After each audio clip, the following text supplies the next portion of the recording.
So I have a two-part example.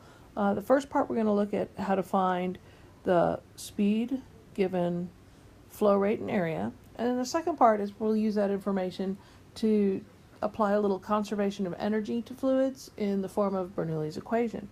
So our first question is, you have a hose that has a 3/4 centimeter radius. It's got a nozzle on the end that has a 3/10 of a centimeter radius, so a littler nozzle than the hose. The flow rate is 1/2 liter per second, and we want to know what the water speed is in the hose and also in the nozzle. And remember that you have to keep the flow the same, so other things have to change. First thing, let's get areas for the hose and the nozzle. So we just use our area of a circle, and then we need to make sure we have meters cubed per liter to finish up this equation, because we're going to get speed in meters per second. So you got to watch the units. So there's a conversion from liters per second to meters cubed per second. And then we have our equation for the fluid flow area and velocity. So we've got our flow rate is the area of the pipe times the average velocity.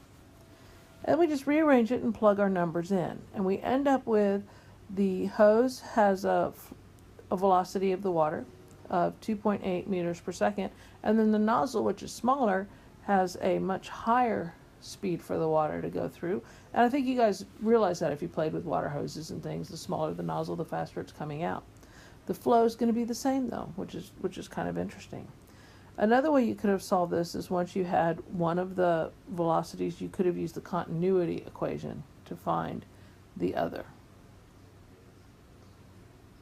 So if we take this information, and we have a conservation of energy question for you. So we have the water coming out of the nozzle. How high will it squirt? It's an important question.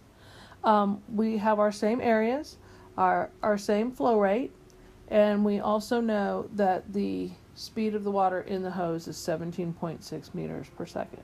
I'm sorry, the speed of the water in the nozzle. Sorry about that.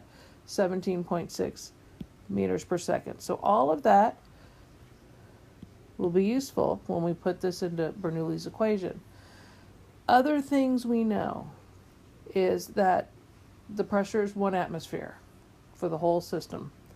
And we also know that it's going out into the air, so there's really not going to be a water speed just kind of squirting out into the air. So that's going to be 0. And we can decide what the height is. Remember, it was the height is based on a reference point. Well, where it's coming out of the hose is now 0 meters. And so if you start plugging things in, you'll see that you can cancel out some of the information. At putting in zeros is kind of nice too, gets rid of some other stuff. And you do some rearranging, and you end up with the fact that the water will squirt to a height of 15.8 meters. Alrighty, bye-bye.